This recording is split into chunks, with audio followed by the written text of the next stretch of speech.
Hello, why am I not full screen? Let me click on this button. There you go. Hello, everybody. Welcome back to another edition of Black Game Pros Sessions. Now, before we begin, I have to be honest. Today has been a difficult and an intense day for me personally. My mom is currently in a hospital in Hungary with some heart complications. So if my energy is a little bit off today, you know why it is. She's in a good position. She's well taken care of. So that's why I felt comfortable also keeping this session, because I think it's important to, it's Black Game Pro Session has always been about real conversations and real journeys and real talk. And it's also become a space for me that gives me energy, perspective, and connection. So rather than pretending that everything is normal, like I said, I might be a little bit off, but I did want to show up as I am. Maybe a bit more emo than normal, but here I am. So, that's just to put it out there so that you know. Now, for those joining me for the first time, my name is Leon. Hello, nice to meet you. 20-year veteran in the industry. And Black Game Pro Session is a platform that is dedicated to spotlighting the remarkable Black professionals shaping gaming, technology, media, and culture. Not simply to celebrate job titles or achievements, but to understand the journeys behind them, the decisions, the sacrifices, the setbacks, the reinvention, and the moments when people chose to build something that did not exist before. And tonight's guest represents that perfectly, in my opinion. Mickaël Newton, or Mickaël Newton, I call him Mickaël Newton, has spent more than a decade working at the intersection of gaming, social impact, culture, and opportunity. During his time at Ubisoft, he's a former colleague of mine. He helped challenge how the industry thinks about access, inclusion, and responsibility. His work was recognized with the famous Pégase Award of Personality of the Year. But what makes his story especially interesting is what came next. Because after 12 years inside one of the largest companies of gaming, he decided to begin a new chapter. Today, as co-founder of Narratify, Mickaël is helping to build greater visibility, understanding, and opportunity for African game creators, while continuing to push the industry toward a more authentic cultural representation. So tonight, we're going to talk about what it means to create change from inside a system, what it takes to eventually step outside of it, and how you begin building the next chapter on your own terms. So please help me welcome to Black Game Pro Sessions, the amazing Mickaël Newton. Hello. Thank you for the great introduction. Thank you. You deserve. Honestly, when I first conceived of Black Game Pro Sessions, you were on my list, man. You were like, I need to have you in the show one day. So I'm happy that today is that day. Thank you very much for having me. No, thank you very much for being here, good sir. How have you been? Yes, we did a little chat before we're going live, but I haven't seen you. I've seen you online. That's also a thing that we talked about. Is like I see you everywhere nowadays with Narratify, with Jennifer, by the way, previous Black Game Pro Sessions guest. Hello, Jennifer. How have you been, good sir? Yeah, I'm good. It's like the weather is very hot in Paris, but I'm fine. I'm just back from a record with Jennifer, recording for a show where we are talking about African video games for a YouTube channel dedicated to decolonize, to have like the history of decolonization, especially in France. And we are talking about art and culture and video games and manga and so on. So yeah, it was a great moment. It's super interesting to see. Like I said, you guys seem to have really taken off with your new company. So, but we'll get into all of the details for that, because I wanted to take it back to the origins, especially for all of the guests, or not all of the guests, for all of the people watching from all over the world. I have a lot of viewers from the States who don't per se realize, what it's like growing up as a Black kid in Paris, in Créteil. So before gaming became your profession, what did games represent to you personally? How did you get into all of this?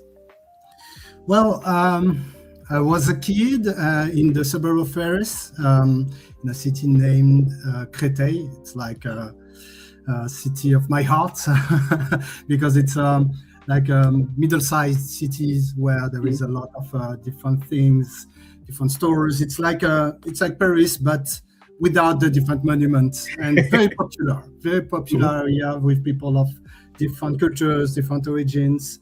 And I am also from the French Caribbean side of the Caribbean islands. I am from Martinique and Guadeloupe, and I'm very attached to my origin. And so during my when I was young, the video game sector, playing video games was a way to see other thing, a part of the city, the suburb condition that is popular in the sense of there is poverty, there is drugs, there is drug dealing, there is this uncertainty of the everyday life. It's like it seems like a cliche saying that this way, but it's important because my mother was in cleaning hospitals, hotel rooms, and so on, and my father was in hospital, like cleaning for the different people that are in the hospital and the different surgery rooms and so on. So we were very popular in video games. So it was very, very cool to have my mind out of all this mess.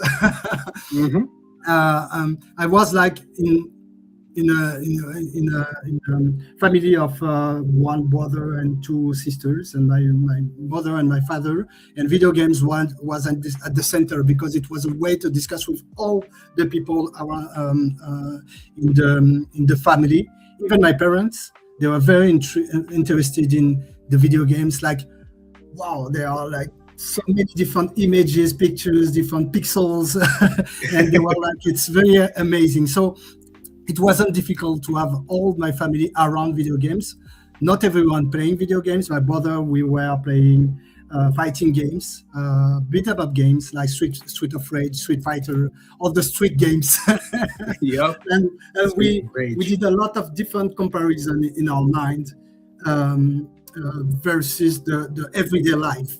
How we are behaving in schools with the people from the hood, if I may say, and it was super cool for that and also to talk in English because all the games were in English at that time, no French version of the games. So it was a cool way for me to apprehend English a part of the school classes. Yeah, I mean, it's funny to hear that your parents were so super supportive of the gaming. You don't really hear that. So that's very interesting. Yeah, they were questioning what is the interest of that, what it is so important to my eyes, but at the same time they were fascinated in how it gathered people. My friend in the building where we were living, we were like doing back and forth with different friends of mine and a friend of my brother also, and discussing about video games, like just sharing like games that are not the official version of this game or that game. But it was super cool to have this ambience and this way of discussing with different people, different type of games, different consoles, also more consoles compared to our situation right now, like consoles like Neo Geo, Amiga consoles, Atari consoles. There were plenty of different consoles. Wow, yeah, you bring me back, man. The Amiga, Neo Geos. But when did it kind of like was the seed planted that you could actually make a career out of this? That's interesting because it began with the different magazines. I was really into specialized magazines in video games, and I was like just cutting the different pictures and like paste them to my wall in my room just to have like a big wall with different images of different games, and I knew that I wanted to contribute to that. I didn't know which way to do that. First time in my mind it was like be a journalist, and afterwards it was around. I was doing different drawings, paintings, like by myself and my family, and I thought that I could have like some kind of career around that, but it's something, man, it's really complicated to create, and like for in your everyday life to do like different drawings and so on, and to be like as creative as people that are doing video game. So I thought a lot of what in which way I could contribute to the video game sector, and after having the baccalaureate, like after my like 18 years old and also, I thought that it would be interesting for me to have like studies around my computer, not doing like engineering courses, but management, accountancy and things like that are around. You have your computer and you work on your computer, and I knew that I will do something that is more general than creating games. And during like five years after my baccalaureate, the idea is to find my first training, my first the moment in the companies with schools, and see how I can like do some kind of management, marketing. I was into marketing and management for my studies, and it was interesting to see my last training in my last year of studies was at Ubisoft. So I was very happy to do like trade marketing. It was in 2003, if I remember well. It was at the time where Beyond Good and Evil and Prince of Persia, Sands of Time was just released. So I was very happy to be in this company, and out of that I did a lot of different trainings, but Ubisoft was a blast in my mind. I mean, especially with Ubisoft being like the French company, were you aware and familiar with them prior to starting with them? Was it like yes, absolutely. Absolutely, thanks to the magazines, right? I know that there is a bunch of company at the time, like they are not famous company like today, but companies like Logiciel in French. It was like among the French, the first French companies in video games, Delphine Software, companies like that. And they were delivering games like, maybe you know this game, Another World. Yes. Another World is it's a French game. Yeah, absolutely. And it's a French game done by one guy and his brother. Back in the days when that was still possible, even though we're back in the time where it is possible again. And I know that right now it's a super enjoyable game, at least visually. I don't know in terms of gameplay, but visually it's like low poly in 2D, but some kind of low poly and very, very appealing visually. And those games fascinated me in a sense of, I wanted to be around those games and how to contribute to that. And I knew that I could do something like just promote them. And at the same time, when I was a student, I was working like for free as a salesperson in a video game store. And it was a way when the PlayStation 1 was released to play every kind of games at that time, between 1995 and the first year of 2000. And it was very, very cool for me to. Yes, I can imagine. It was like really a chance for me. Like I was like gifted to play all those type of games. And I wanted to. How old were you at that time? Sorry? How old were you at the time? Between 15 and 20. Oh my God! So you were the coolest kid in the school. Yeah, absolutely. With plenty of different games, plenty of consoles. Like the first day when the PlayStation 1 was released, I was playing this game at the store, and I felt like super lucky compared to all my friends and my family and so on. So, we had a question from Aaron. What is your profession? Because indeed under your name it just says So what is your profession? My current profession is a co-founder of Narratify. Narratify is a company dedicated to authenticity in games. So I'm discussing with a lot of different people in the video game sector, like indie people and also big companies, people in the industry, to have this sense of authenticity in the characters, in the regions, the countries we are depicting through the video games, especially when it comes to African cultures. It's like we'll talk about that, but the right following of what I am doing, what I did in the video game sector, and I want to contribute and also to be in this adventure for sure. That's why I think it's also super interesting, because indeed it's kind of like an extension of what you already did, but now it's like self-owned, which I think is super powerful to see. But indeed, let's go back indeed to the early days at Ubisoft. So you got in there. I think, what was the first thing that you noticed when you got into Ubisoft back in the early days? I mean, you were there even before I started working with Ubisoft, I think. A part of my training at the end of my studies, I work in the video game sector. I worked previously, before Ubisoft, at PlayStation, doing almost 1 year in the marketing team. And I was also into advertising dedicated to video game websites. So all the different banners, the different skyscrapers and the areas in a website where there is advertising, I was discussing with the different publishers to sell them advertising spaces.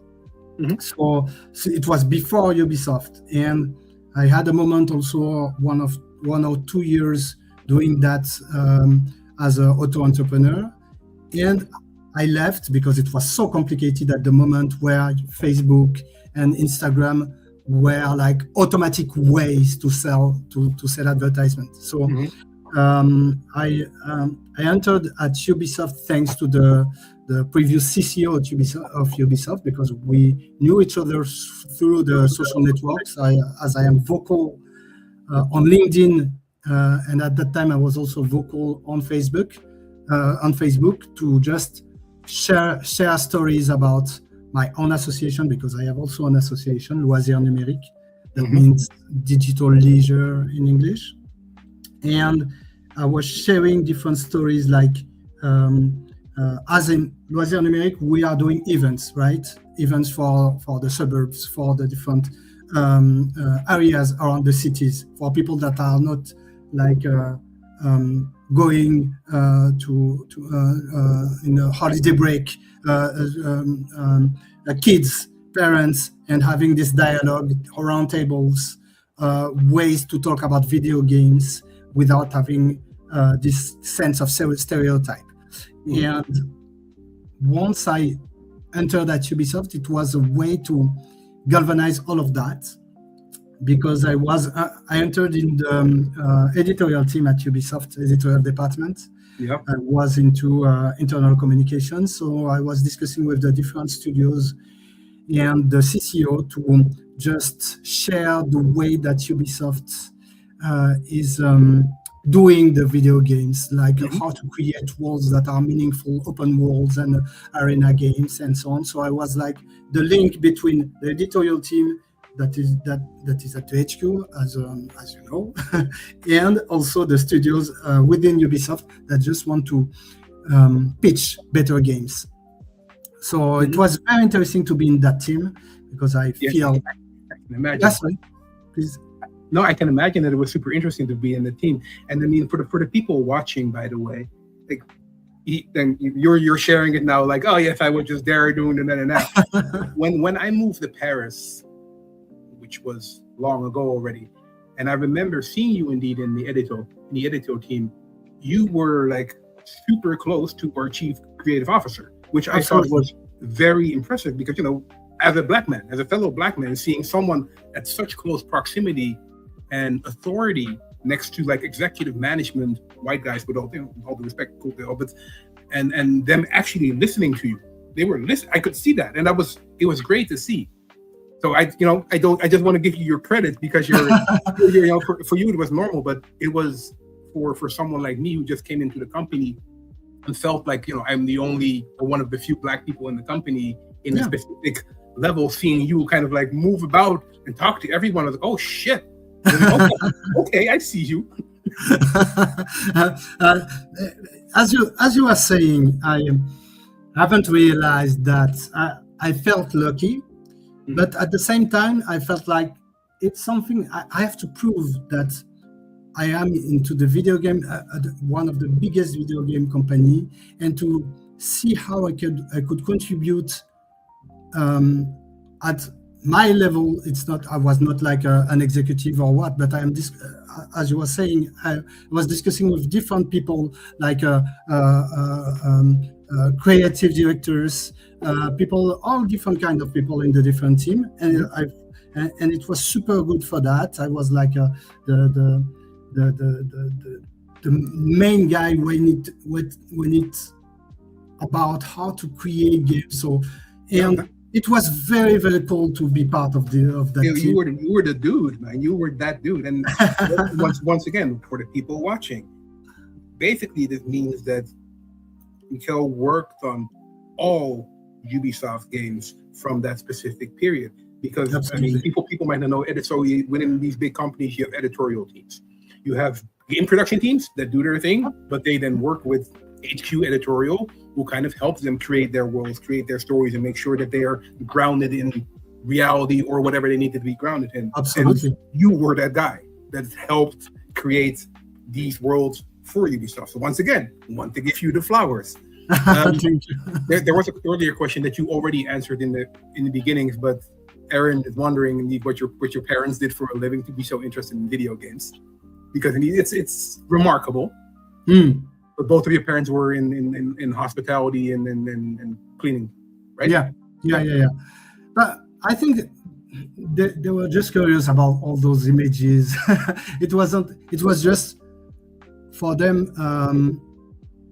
It was like super curious because they are like very rooted into the everyday life. Mm-hmm. So it was also for them a way to travel. My parents haven't traveled at all, apart of the Martinique and Guadeloupe Island, or mainland for my family. And it was a way to travel, to see different things. I'm thinking also about, especially about Assassin's Creed, the first one, and also Uncharted, the first episode, because I remember that they were very, very curious about how to interact with those so vivid, so realistic worlds, so believable worlds, thanks to video games. So they were like, oh, it's working concretely, like you have your controller and you really controlling the character that I could see in the streets in this game. How is it possible? For them, it was like a permanent question about that. So, it's like almost magic. Yeah. For me, it was, and to see that in their eyes and having those questions, and sometimes to say, hey, I think your game is too powerful for my TV, so you will break my TV. So please do that 1 hour. It was not like, it's video games, please go to your bed. No, it was like, you will break the TV. It's too powerful for our TV. So it was very curious, and at the same time a way for them to just so there is no like a magic recipe to have your parents around interested in video games. But yeah, it worked for my parents. It is super interesting. So back to your time at Ubisoft. I think you spent around 12 years. Yeah, 12 years exactly, between 2013 and 2019. 25. Yeah, 25. Yeah. So what did that experience teach you about how power and change actually move through a large organization? Because you were there, you were in these meetings with the execs, you were in the meeting with the producers, you heard all of you saw the politics. Yeah. But for me, I spent like 6 years in the editorial team until 2019. And afterwards, I did a move to the CSR team, working on different things around charity initiatives, work with educational field, with schools, people that are just interested in video games, and think about the way of how a company like Ubisoft could be involved in the society with a big S, a capital S. So it was, think about how to contribute to association, non-profits, how to have those games like Assassin's Creed Discovery into schools, to have this game, Rabbit's Coding. Rabbit's Coding is not like a famous game at Ubisoft, but it was the most powerful games to discuss with teachers at school, because we were talking about these coding classes, how to have children, either boys and girls, just having this game that teach the basics of programming. It was super cool to do some kind of partnerships with different schools, different alternative ways to teach those coding classes, and at the same time to imagine collaboration with NGOs, for example, to have this game for people that are, for example, in refugee camps, and translate the game into certain languages that are not available in the game by default. Like I remember a mission that I had, it was to translate the game into one of the two Afghani languages in Dari, if I remember well, D-A-R-I. It's one of the two languages that is in Afghanistan.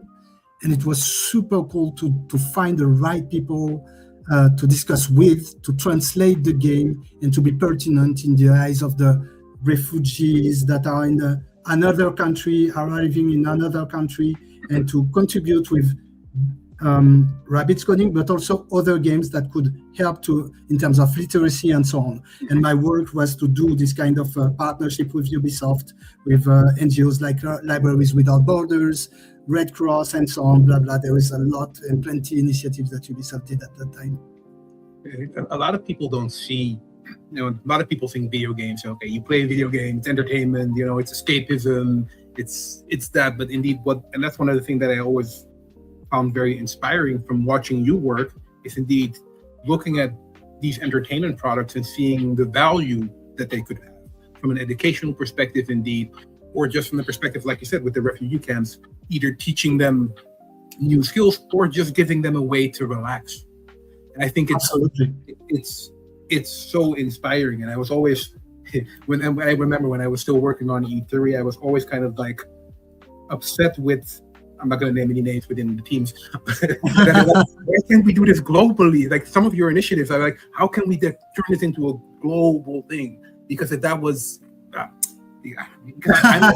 a really strong believer of the value of games other than just entertainment products. You already mentioned Discovery Tour, you mentioned Rabbit's Coding, but it's these things that show that play as a whole can teach and is the way to learn stuff. Yeah, and at that time I had also this reflection of how a company like Ubisoft could contribute to other spaces where video games are created. For example, Africa. At that time, I was very curious about how video games are like just appearing on a continent like Africa. I remember that Ubisoft was in Morocco with Casablanca, right? Absolutely. It was like 15 years ago, but it was Morocco that is not like the people that are like the most. We are very close to Morocco in France. We know very well Morocco because they are super close to France.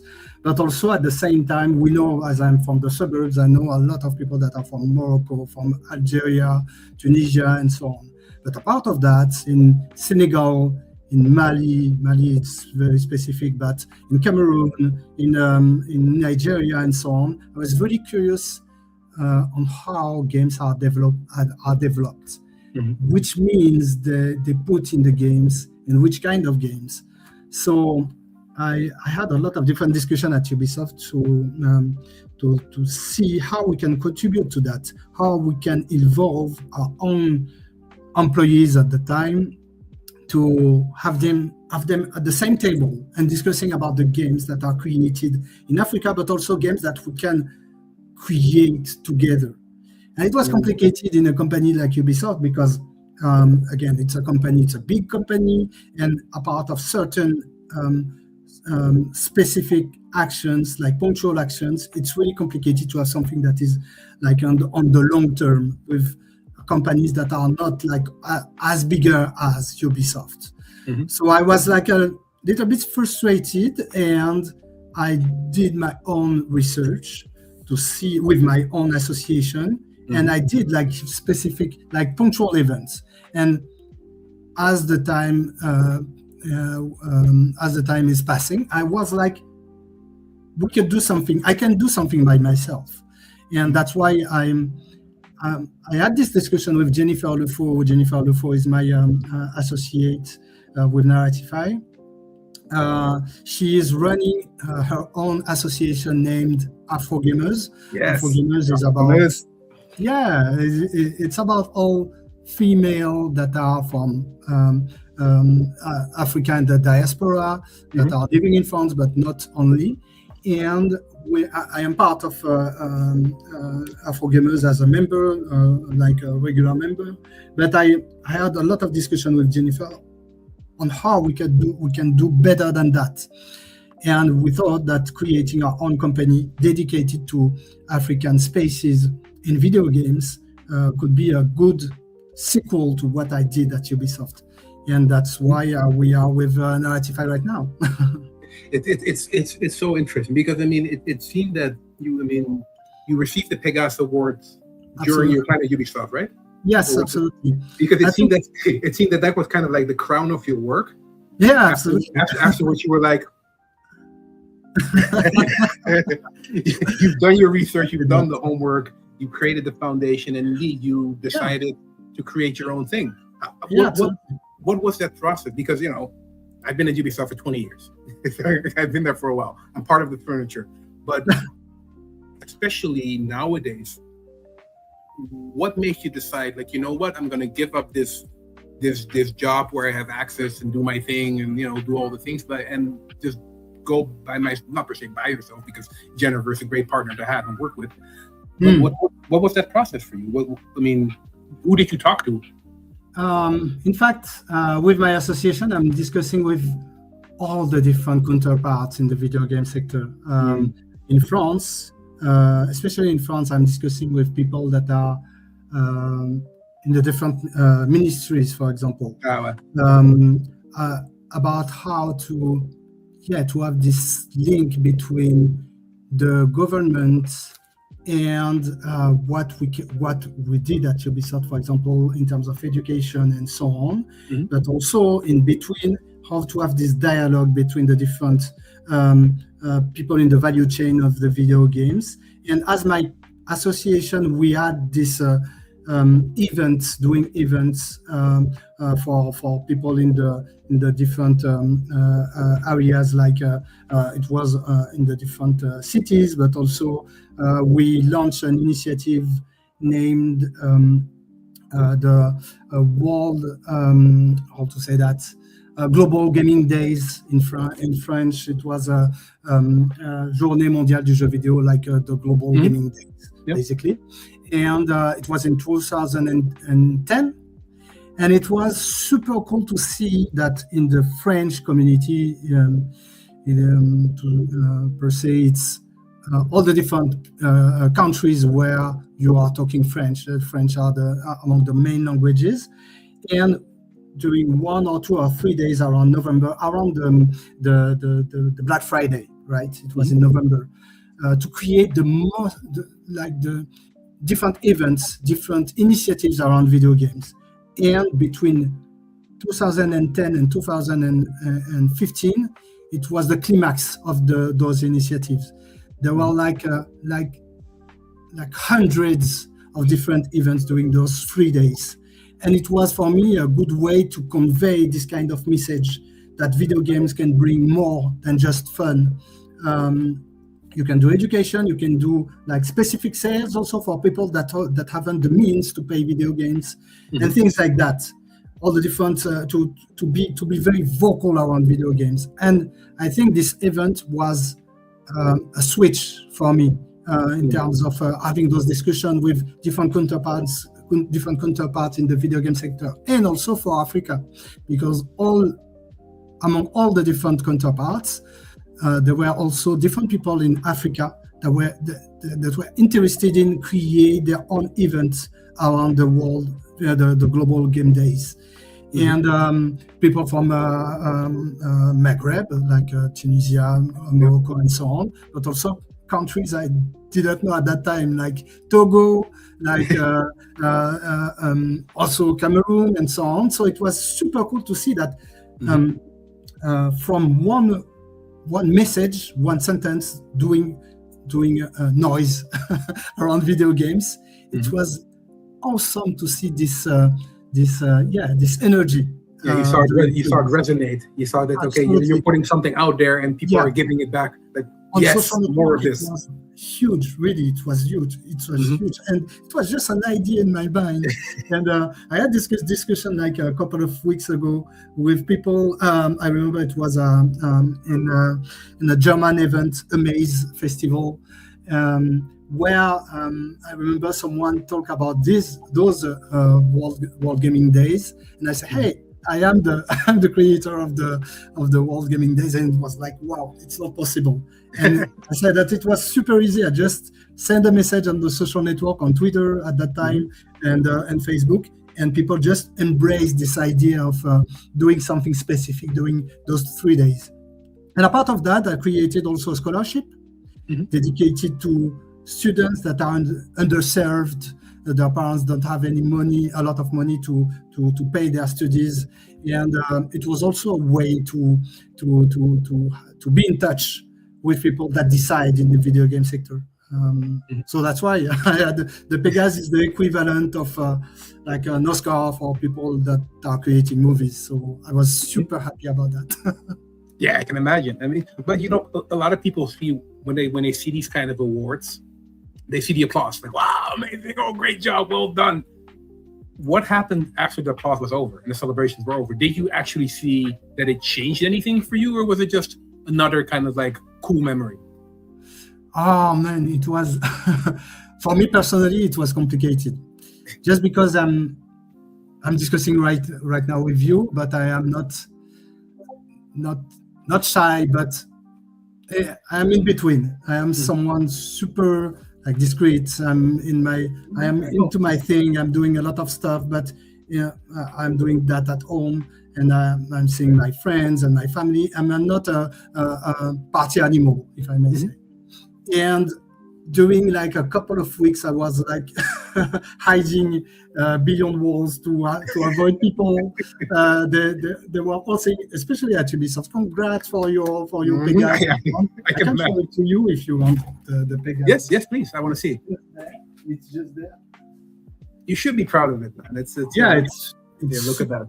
So it's a super statue of a Pégase, and yeah, I was like super shy about it, and I felt like I am an imposter also because I'm not creating games, right? I'm into the video game sector, but I'm not creating games. So I was like, man, I don't deserve that. And at the same time, I'm doing a lot of different things. So I was, no, I'm like, it's super legit that I have this Pégase. It's super cool, and it's well deserved. Thank you very much. But did you feel that this recognition feel like a validation of the journey that you've gone on so far, or did it create a new sense of responsibility now that you have? It's like now with this power comes great responsibility.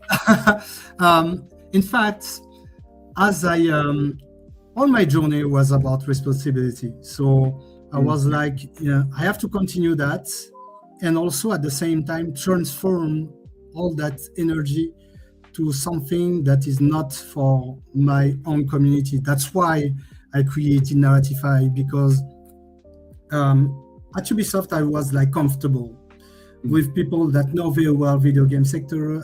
All around me was all about video games, and my own way to embrace this award is to contribute where video games is really complicated to discuss. And that's why I am, thanks to the French government and the different association I know, it's super easy for me to travel to discover other countries in Africa and have those discussions with different studios and people that create video games a part of their everyday job, and to imagine a landscape where Africa is around the table. And it was for me the best way to embrace this award, is to have this sense of impact on the continent, but also in my countries, Martinique and Guadeloupe, those islands. They are small islands, right, in the Caribbean Sea. It's 300,000 people in each island, and I know that video game is something important there. But they are part of France, Martinique and Guadeloupe. They are French departments, but they are so far from the mainland, the France territory. And I have those back and forth with some people in the video game sector that are interested in the video game sector on those islands. For example, I have a regular discussion with Mickaël Newton. She's the winner of the French the Légion d'honneur. I don't know if exactly the biggest award, one of the biggest awards. Absolutely, one of the biggest awards as a citizen. Yeah, it's we had those discussions about how to, because she created video games in the 90s. She is a woman. I don't have.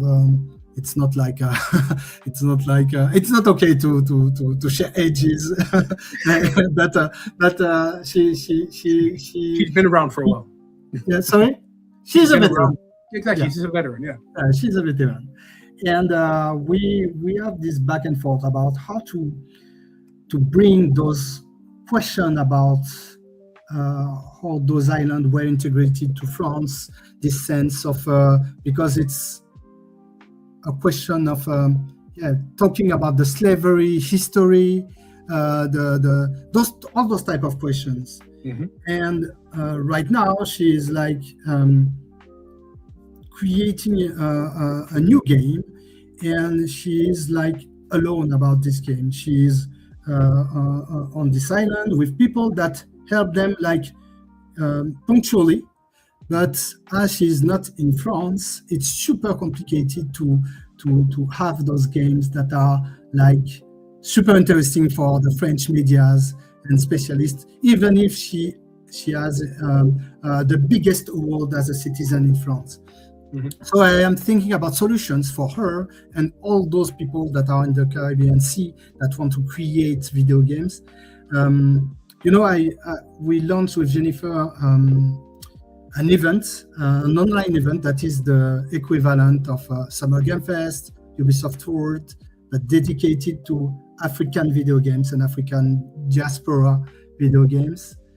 And we were super happy with Jennifer to create this place of discussion, of visibility for people that are not so visible in the video game sector. And we were very proud to be in touch with, for example, the Jamaican creators, because we don't know Jamaican in the video game sector. And it's super cool to see this kind of games that are happening. And we hope that thanks to this kind of initiative, we'll put visibility to those initiatives. Yeah, I mean, it is super impressive. And it also shows indeed that gaming is everywhere. When I started like Black Game Pros as well, and I started to really read into Black representation within gaming all over the world, indeed, you see that it's indeed all over the world. We have Black people working in gaming or working on creating video games, which is it's heartwarming almost to see, because it can feel alone sometimes. Absolutely. In my opinion, that's why I can only applaud what you and Jennifer are building with Narratify. So, question, it might be a little bit controversial, because cultural authenticity is a phrase that the industry uses increasingly often. So, we need to be cultural and authentic, but what does it actually look like when it's done properly? And what does it look like when it becomes performative? Because a lot of brands, companies are performing. They don't really understand, it seems like. Wow, super controversial, but super interesting at the same time. I will take an example. We had this discussion with a studio from Brazil, Mandiga Games. That is a studio of two brothers. They launched a trailer recently, like 2 or 3 months ago. The game is about, it's a strategic games. You have a boat, a top-down game. You have a boat with slaves inside. They just eliminate all the people, I say, colonial people, and they take the boat to go back in Africa. They are leaving Salvador de Bahia to go towards their origin country, and they launched their trailers, and it was like mayhem on Steam forums, and also on X, and yes, so on. Yes, I saw the controversy around that one. Yeah, and they felt like drawn into something that they do not imagine at all, as brothers just creating their own video games by themselves and just sharing their own stories, the story of their culture, their origin. They were just creating that. So they contacted Jennifer and I just to say, hey guys, we are just super emotional about our games, but people don't understand what we want to do. We just want to convey our own stories, and we were doing like a roguelite, so a game where you have your some kind of randomness by just launching the game, just having your own journey, and when you are eliminated, you just go back to the very beginning of the game with a different route. The different path. And right now, our main advice was as a consultants, was to reinforce the content on the cultural space, because when it's controversial on the social network, it's generally a question of misunderstanding of the game intention, positioning, the game, absolutely, and like the marketing, how to say that, marketing maybe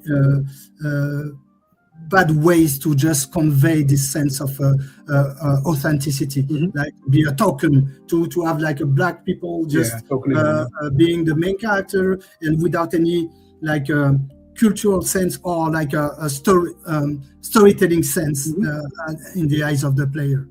And our main advice was to reinforce that, to share believable story, even if it's not a realistic story. It's a believable story around all those slaves, and why, and what is the main situation, what is the Brazil situation at that time, to better understand that, and to create another trailer maybe later when the game will be almost ready, and share this own story with a better sense of why they are into this situation, and just punching at white people, and to better understand this sense. And also context is everything. Yeah, the context is key. And also at the same time, we don't force anything. The idea of a company, those companies, is to make them to link them to the right people, not only historians, researchers, teachers, and so on. It could be people that are just have their everyday life. For example, I don't know, you are talking about a family, especially the game is around a family, like a mixed family, like a French guy and a Senegalese woman, and just how to frame the Senegalese French way to create a character, a believable character.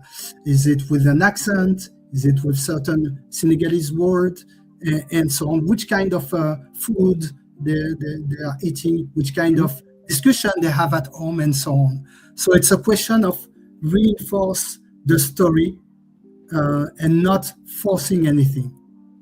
I love that. Yeah, it's super interesting. I did not know, but it's super interesting what you do. No, but it's necessary, because indeed, without the right context, without the right positioning, without the right marketing assets, these things can be misunderstood or misused to share other propaganda that people might want to share. So it's good. It's good that you guys are out there to help these companies. And also, just one thing about all of that, I think the right crown at the very end is that the people you want to depict, it could be like in a game that is from the US, from any kind of country, from Asia, for example. The final crown, the final award, is to have the concerned people, the people that are in the area you want to depict in your game, just embrace your game and use your own game as a tool for them to just share their own story in the schools, in their media, and so on. For example, the game from we were working with a company in South Africa. The game is Redooted. Maybe you're familiar with this game. It's a game about a band of thieves that just rob museums, African artifacts, and retrieve them and giving them back to the original country. So I think I've heard of that one. I think I've heard of that one. Yep. Yeah. It's the game was also controversial, but not for the same reason. Just because it's a band of black people and robbing, yeah. But the game is legit, as it is a real question in real life: how to give back those artifacts that have been stolen sometimes. In the general, the first way to have those artifacts was stealing those artifacts originally, but it's not the main point. This game is a game that is about parkour, having those people that are from South Africa with their own accent, their own way to wear clothes, and so on. So once you play the game, you see that it is a cool game before anything. And afterwards, you will have the message about how you can do that in real life, for example. And that's cool. That's a cool game for that. I mean, but that's what I think is super valuable and cool about what you guys do, is like you ground the stories. You make sure indeed that the context is right, that it makes sense, that you help these black developers, or any developers actually, to make sure that whatever they create is grounded and works. Absolutely. Because indeed you can have a great game, but if the topic is not grounded in reality, or in the reality that you're trying to depict, then the story doesn't work. Then you can have the greatest gameplay, but and for this game especially, we were not like consultant for the content. We were doing an event in France, in Paris, dedicated to link the people that have created the games to the people in a place named Mansa. Mansa is the House of African Worlds, La Maison des Mondes Africains. And we did like some master classes about how they create the story. People like a hands-on session for the players to discuss with those people, the CEO of the studio, and so on. And it was enlightening to see all those people, around 100 people during the event, and it was people from university, just meeting people about this question of retrieving the artifact and so on, and it was super cool for that.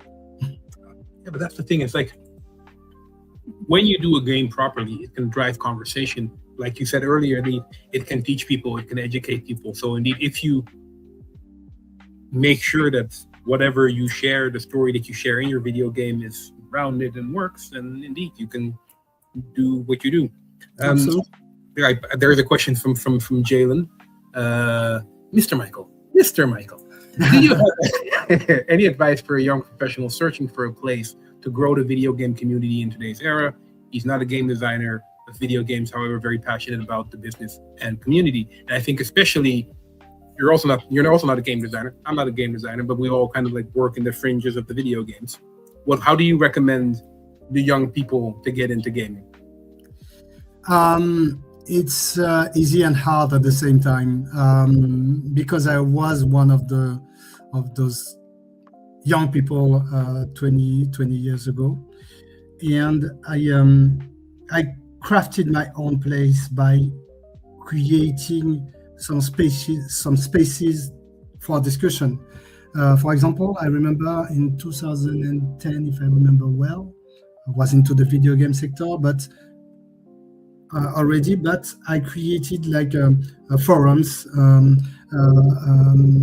pages, and also forums on Facebook, just to help people find their own trainings and also jobs in the video game. So create your own place dedicated to other people and open it in that sense of just having people that are professionals, but also people that are just searching their own place, like trainings and so on. And also be there at the different gatherings that are existing. There is a lot of different gatherings all over the world.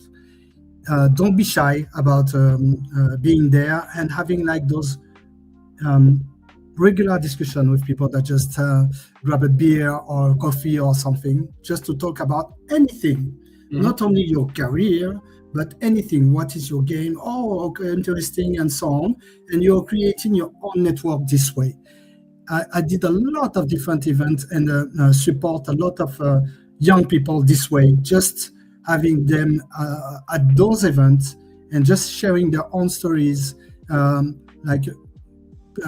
just having like just normal chat.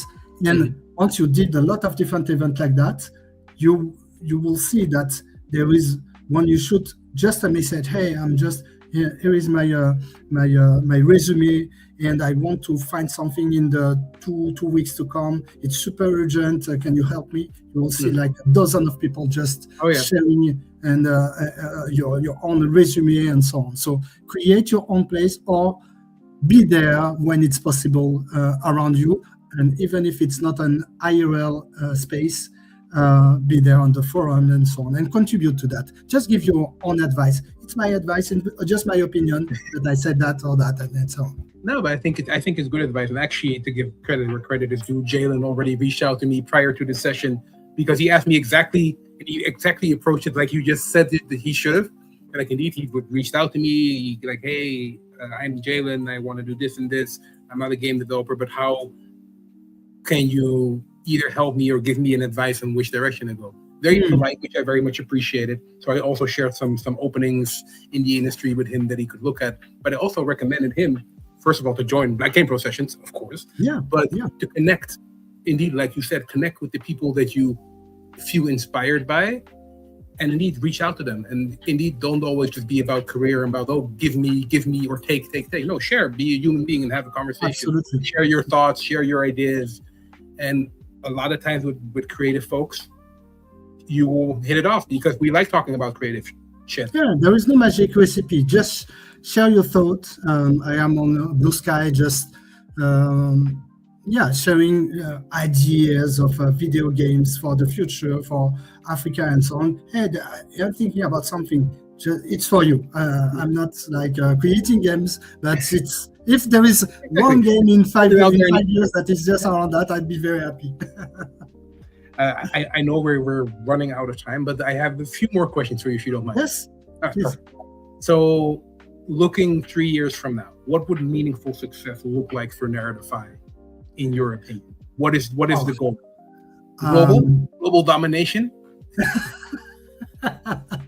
Not for the 3 years. In 10 years, maybe. No. I think one. The Afro Game Showcase we launched recently. If there is a way to have like an IRL version of that in-person gathering, and also why not having like a way to be some kind of publisher for all type of people from Africa, but also people that are not so visible in the video game sector, and support their games in different ways of contribution. It could be like creating characters together, or like contribute to their games. I'd be very, very happy. Right now, we are just consultant discussing with a lot of different people. But if we are more into the game creation at the very end, at the end of the day, we'll be very, very happy. Okay. I mean, I'm sure you get there. And actually, while you were talking about what you guys are working on, I'm pretty sure you're probably very well connected already in Africa. But if there's one person I could recommend you to connect with, if you're not already connected, he's not per se in gaming, but it's Kofi Torkson, from Ghanese entrepreneur. Okay, doing a lot of events all throughout. Okay. I will connect you guys. I'll do that offline. That's a different conversation.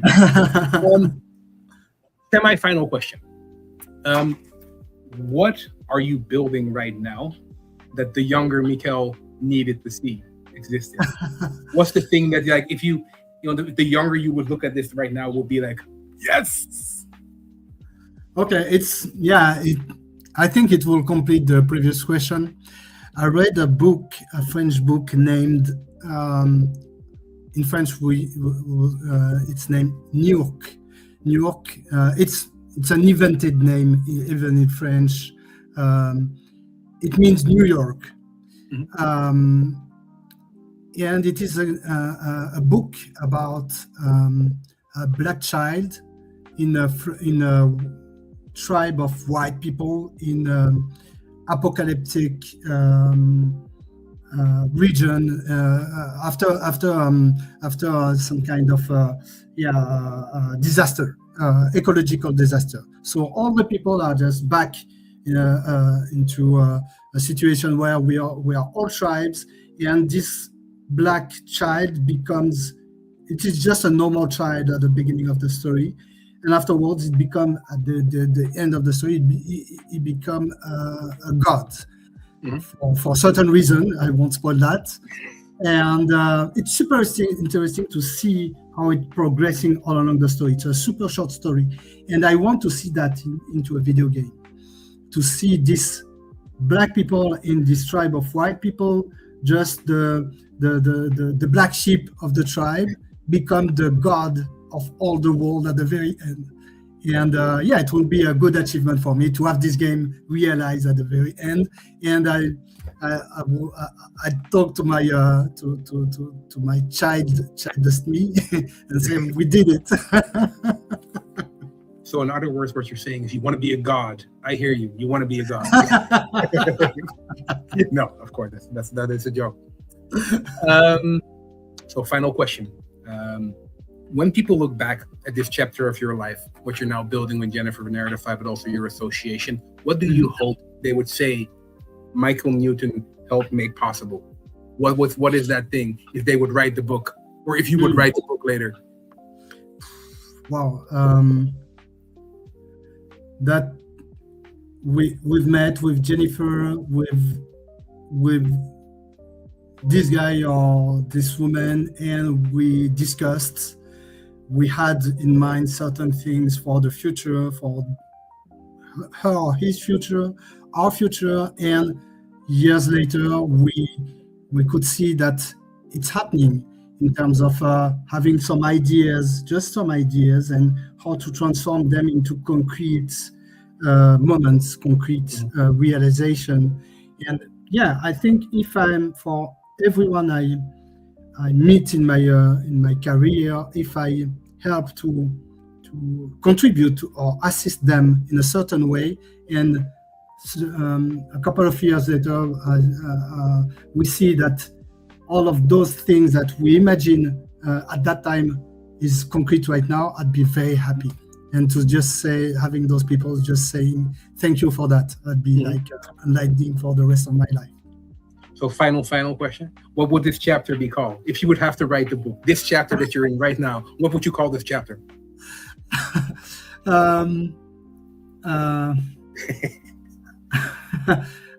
Just we did it. We did it. We did it. Yeah. I love that. Well, thank you, good sir, for your time. Thank you. Sorry to go a little bit over time, but I appreciate you. Happy to finally have talked. I hope to bring you back in the future, maybe once or twice. Maybe you can do a panel once. And whenever Black Game Pros goes into in-person events, I would love to have you there as well. I'd be happy to be there. Thank you very much, Ian, and I hope the best of luck for you and what you're doing. And thank you, everyone, for your contribution and your question. Thank you very much, good sir. Everybody watching, thank you for joining wherever you are in the world. Know that you're appreciated. Your feedback is appreciated. Your viewing, even if you don't comment or ask questions, you are appreciated, and you are enough. Alrighty. Thank you, everybody, for watching. We'll be back next week with, who do we have next week? Next week, we have Ro Hunt, who's the former creative director at 2K, if I'm not mistaken. I might be butchering that, but she's great. But she'll be here next week. Thank you very much, Mickaël. Appreciate you. Bye-bye. Thank you, Leon.